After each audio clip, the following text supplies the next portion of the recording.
Isang mapagpalang araw po sa ating lahat. Ako po si Jonella Bianca Aguilar at ito po ang aking Day 233 Devotion para sa ating 365 Daily Devotion na pinamagatang Meron ka bang sakit o karamdaman? At ang topic natin ngayon ay Raising Glory. Sabi po dito yung concept na Raising Glory refers to the transformation of our resurrection bodies which will be glorious, incorruptible, and suited for our eternal reign with Christ. Modeled after the risen Christ, our new bodies will reflect the beauty, strength, and splendor befitting our redeemed status as co-heirs with Him. The Bible emphasizes the continuity and transformation of our bodies, not the abandonment of the physical, but its glorification. The resurrection assures us that death is not the end, but the beginning of our full inheritance in Christ. At ang Bible verse natin matagpuan sa 1 Corinthians chapter 15 verse 42 to 43. So will it be the resurrection of the dead? The body that is sown is perishable. It is raised imperishable.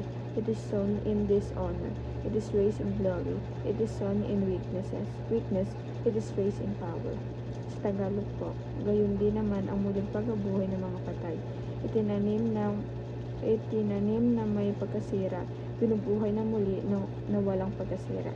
Ito ay itinatanim na walang dangan. Ito ay binubuhay na may kaluwalhatian. Itinatanim na may kahinaan, muling binubuhay na may kapangyarihan. At ang teachings natin ngayon, number 1, our bodies are expiring so fast. Ito po kasi diba yung katawan natin talaga may hangganan din siya. Hindi siya yung forever na nandito, hindi tayo forever na mabubuhay. Pero may eternal life na tinatawag. Pero yung physical natin pangatawan ay nag-expire din po. Ibig sabihin parang nanghihina, diba, namamatay tayo. In short, yun talaga, namamatay tayo. Bawat tao namamatay. Hindi natin masasabi kung kailan. Diba, minsan may bata para lang, may kakapanganak, diba? Yung iba naman sobrang tanda na ganun. Kaya hindi mo talaga masasabi yung buhay ng isang tao. And number 2 po, our bodies are redeemed by Christ. Ito po, pasalamat sa ating Panginoon dahil pinahiram sa atin yung buhay nito para ma-experience yung mga bagay na nilikha niya na upang gamitin natin ito sa kabutihan at para panampalatayahan siya.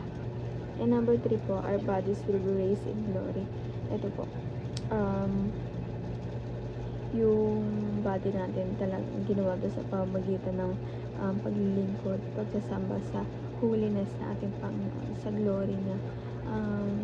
Kasi talaga sa sobrang makapangyarihan niya at pinagkaloob niya sa atin itong mga katawan na nagagamit natin sa ngayon, talagang galing yun sa kanya. Ganun siya mga pangyarihan kasi di pa biruin mo, ang dami niyang ginawa, ang dami niyang nilikha, pero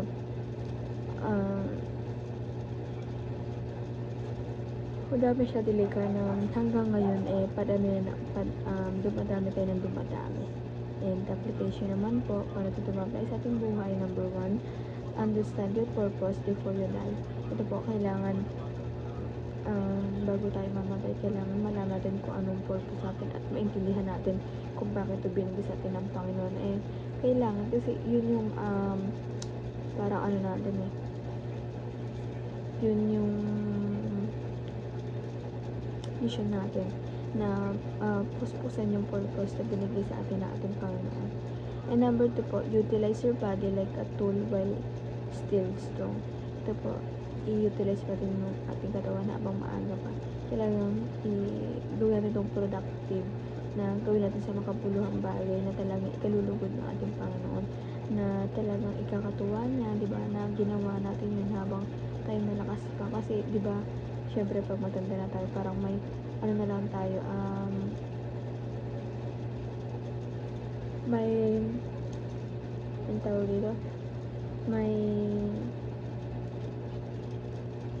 hangganan, diba? Syempre pag matanda na, nanghihina na yung katawan natin, umaano na yung mga buto-buto natin, ganun. Kaya kailangan na gamitin natin yung ating katawan habang malakas pa tayo sa mabuting paraan na talaga tutuwa ng ating Panginoon. And number 2 po, unleash your potentials now for God's glory.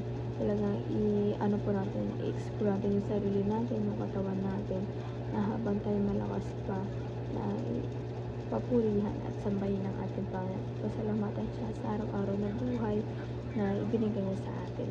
And yun lamang po ang aking devotion ngayong araw. Sana po matutunan kayo at huwag po natin itong kalimutan na i-share sa ating mga mahal sa buhay, and God bless po sa ating lahat.